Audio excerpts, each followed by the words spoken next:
Salut tout le monde, bienvenue dans cette nouvelle vidéo. Cette semaine je vous ai pas fait d'intro, donc on passe directement dans le vif du sujet avec un timelapse. Ah, c'est bien les râteaux.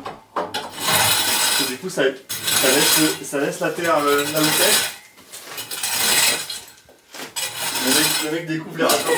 J'allais dire, Thomas découvre les râteaux. Alors effectivement, ce timelapse il aurait plutôt dû être dans la vidéo de la semaine dernière puisque c'était la suite du retrait des tomates. On est simplement en train d'enlever tout le merdier que les tomates ont laissé, le sable qu'il y avait en dessous, les bouts de tomates cassés, tout ça.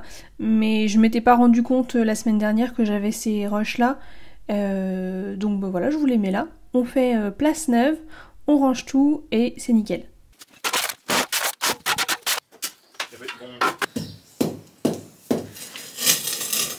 Elle se lève. Ouais, bah elle se lève. Hein. Ouais. On va pouvoir le...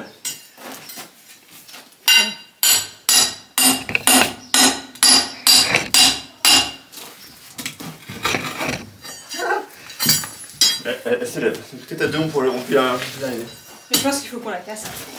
Hein? Je pense qu'il faut qu'on la casse. Pourquoi? Pour que ce soit plus facile. Mais au moins on la fout quelque part quoi.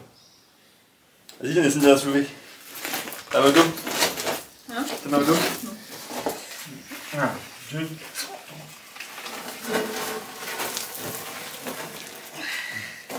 Et moi je dis, tu vas chercher un parpaing. Tu le mets là. Ouais. On la repose sur le parpaing. Tu prends la grande masse. Ouais, t'as dessus. Et tu prends tout ton courage et tu tapes dessus. En mettant des lunettes.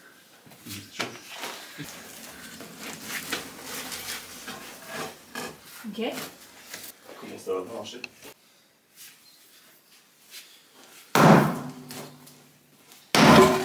Comment ça va pas marcher? Ah, tu vois que ça marche. Ouais.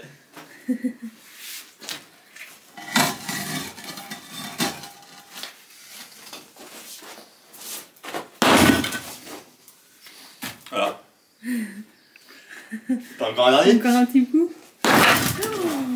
Oh. Thor m'appelle. Torma. Torma. C'est marrant ça. Non. Voilà. Oh, il n'y a plus qu'à enlever. Facile en fait là.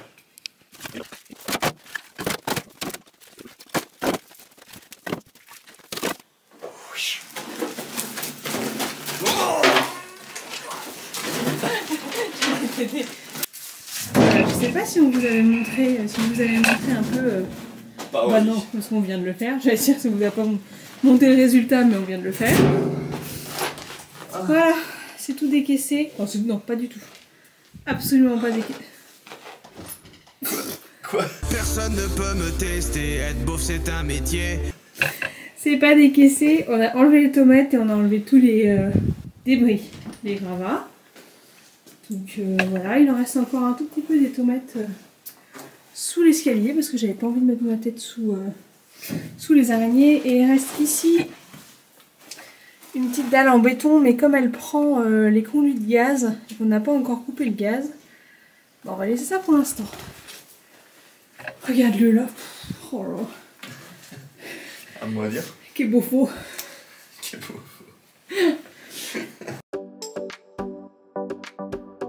Je précise que j'enlève les portes et tout ce qui est à l'intérieur de ce placard puisqu'il ne servira plus, il y aura l'escalier juste devant. Mais je garde les portes, j'espère pouvoir les réutiliser dans un petit DIY. Pourquoi pas refaire un petit placard ailleurs, ce sera vraiment trop chou.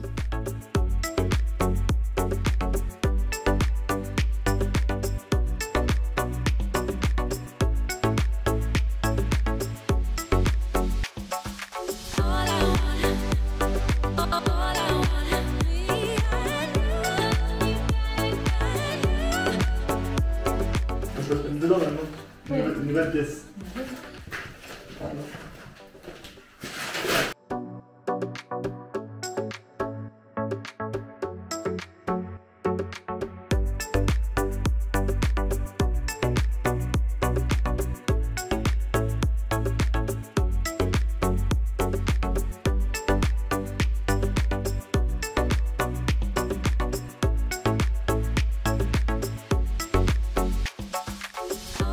La terre, j'avais branché, c'est important.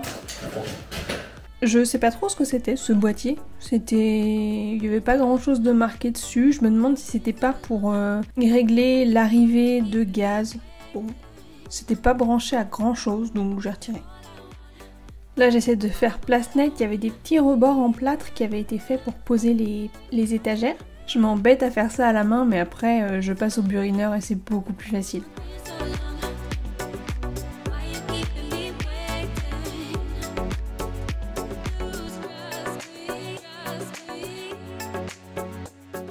Ensuite, je monte à l'étage et je vais m'attaquer aux moulures qu'il y a autour des fenêtres. Alors, forcément, c'est dommage d'enlever des moulures comme ça, mais déjà de 1, elles sont vraiment pas en très bon état. Il y a des bings partout dedans, soit à moitié décollées. Donc, je préfère les retirer et à la rigueur en poser de nouvelles. Et puis, dans tous les cas, les fenêtres, on va les retirer, on va les changer, et puis il va falloir tout isoler autour, les contours de fenêtres et les murs. Donc, au final, ces moulures-là se retrouveraient cachées. Donc, je les enlève pour que ce soit plus simple par la suite, et puis quand ce sera tout terminé plaqué, on rajoutera des moulures toutes jolies.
Le mur il est en super mauvais état derrière, il y a de la salpêtre, c'est mouillé, le bois il était pourri, vraiment dégueu, il va falloir faire quelque chose là-dessus.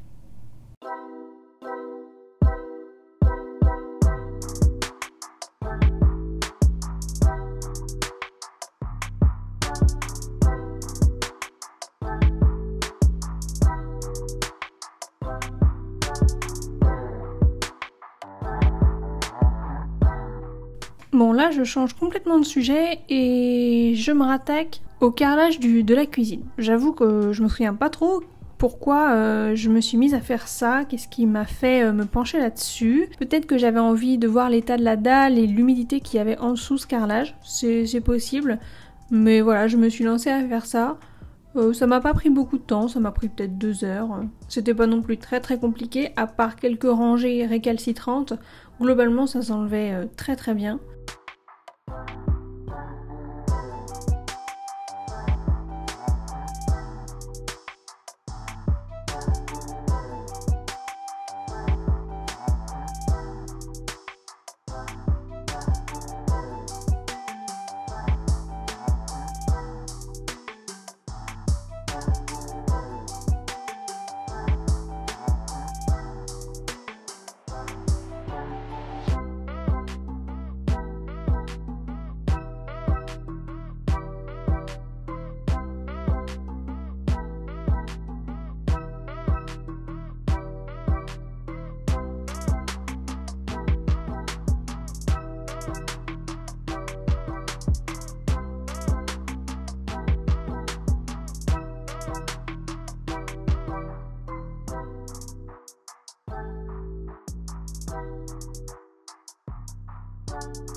Vous allez voir dans quelques secondes que je tombe sur une plaque en dessous le carrelage et en dessous la dalle. Alors au début ça m'a un peu perturbée, je comprenais pas ce que c'était parce que la plaque était tellement rouillée que ça ressemblait plus à de l'écorce qu'à de l'acier et je comprenais pas bien ce que c'était et ce que ça faisait là.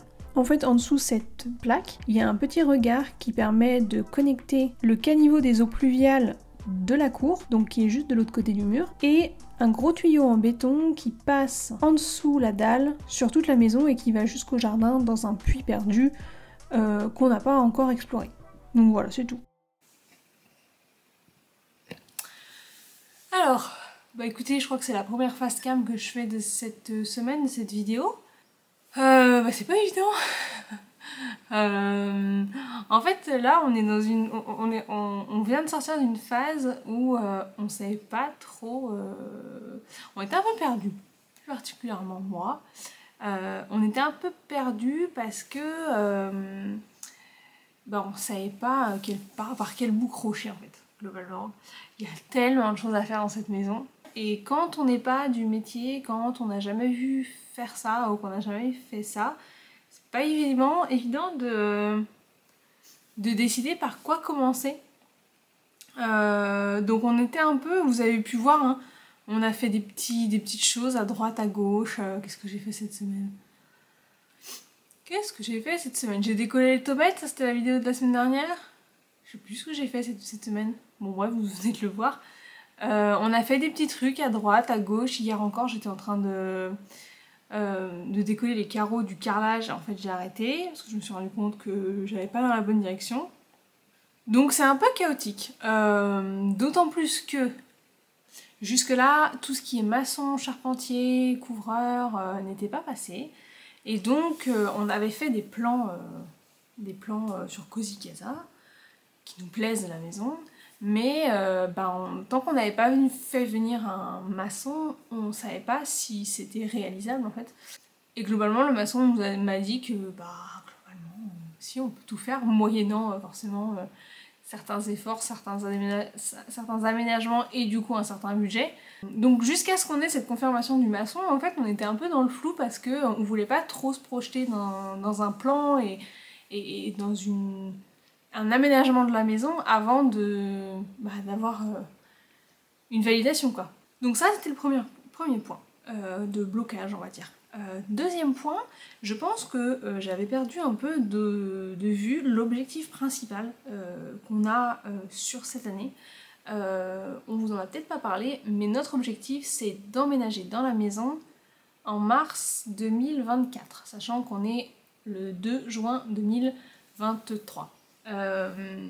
Pourquoi mars 2024?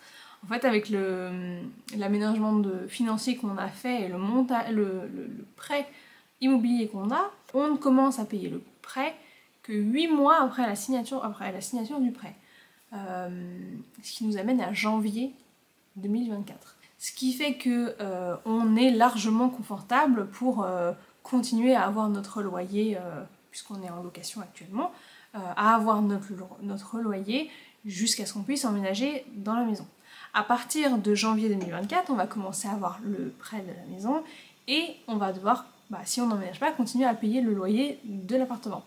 On n'a pas fait les dingos et on a fait en sorte que l'addition, qu'on puisse supporter de payer à la fois le prêt et notre loyer pendant quelques mois au moins, au cas où les choses se passent pas du tout comme prévu et que ça prend beaucoup plus de temps. Mais si on pouvait emménager rapidement après avoir commencé à payer le prêt et lâcher notre loyer, ça serait quand même pas mal. Alors pourquoi on prévoit pas d'emménager en janvier, mais seulement en mars? C'est parce que d'ici au mois de janvier, c'est une certitude, on n'aura pas de chauffage. Et on va pas emménager dans une maison pas chauffée, pas isolée au mois de janvier, qui est le mois le plus froid de l'année. Donc on va attendre mars pour que les jours commencent un petit peu à se réchauffer, les nuits surtout, et puis qu'on puisse vivre dans la maison sans être dans la souffrance. Quand je dis emménager dans la maison, on n'est pas non plus fou, on n'est pas inconscient, on sait que la maison ne sera absolument pas finie d'ici là, elle sera même très très loin d'être finie, mais du coup on s'est fixé un objectif, enfin 3 objectifs en un. C'est que pour nous, pour qu'on puisse emménager, il faut que la maison elle ait un espace pour dormir, un espace pour cuisiner et une salle de bain. On n'est pas hyper regardant, enfin on sait bien qu'il va falloir faire des sacrifices et des efforts, enfin, on n'a rien sans rien.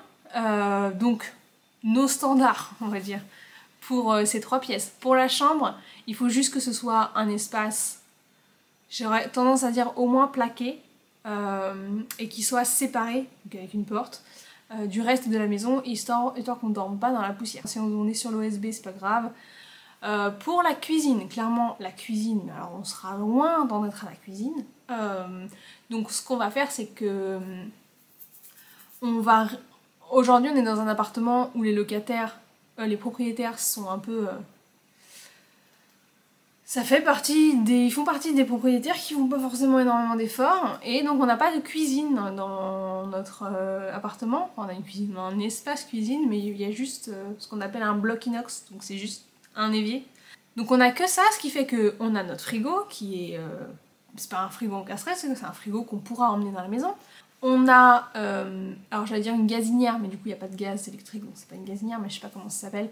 Enfin bref, une gazinière électrique où il y a au-dessus les plaques vitrocéramiques et en dessous le four électrique. Donc ça aussi on pourra l'emmener. Et il nous manquera juste un évier pour faire la vaisselle, tout ça, un raccord à l'eau. Et là, on trouvera la même chose, mais là, dans ce cas-là, ce sera temporaire, le bloc inox. Et également cet espace avec cet électroménager, il faudra qu'il soit séparé, histoire qu'on ne mange pas dans la poussière. Et si il faut que ce soit dans le même espace que la chambre, c'est pas la fin du monde. Et puis il faut la cuisine, la salle de bain, évidemment, qu'il y ait une salle de bain, qu'il y ait les toilettes. Mais si jamais on n'en est pas encore à avoir terminé la salle de bain, ce qu'on fera, c'est qu'on aménagera une salle de bain provisoire. Vous savez, un bloc de douche en plastique là, des toilettes qu'on trouvera sur le bon coin et juste un petit évier et ça fera l'affaire. Et puis au moment où il faudra refaire la salle de bain, Thomas me disait mais ouais, mais du coup si on emménage avec une salle de bain qui est pas faite, du coup quand on va vouloir la faire, on pourra plus se doucher, on pourra plus aller aux toilettes, ce qui est pas faux. Mais en même temps je me dis, en bas on va aménager des toilettes. Et récemment on s'est dit qu'au fond du bureau de Thomas ça serait bien qu'on fasse un espace sanitaire, enfin genre une petite douche quoi. Parce que on sait jamais ce qui peut arriver dans la vie, on se casse une patte, peu importe, on se casse une jambe, je sais pas pour quelle raison, on n'est pas capable de monter à l'étage, et au moins on aura un espace pour se laver en bas. Donc je me dis, si quand on emménage, on a une salle de bain qui n'est pas terminée, ou qui est temporaire en tout cas, c'est pas très grave parce que le jour où on veut refaire faire la salle de bain, la vraie salle de bain, on n'aura qu'à la faire après avoir installé les toilettes et l'espace douche dans le bureau de Thomas.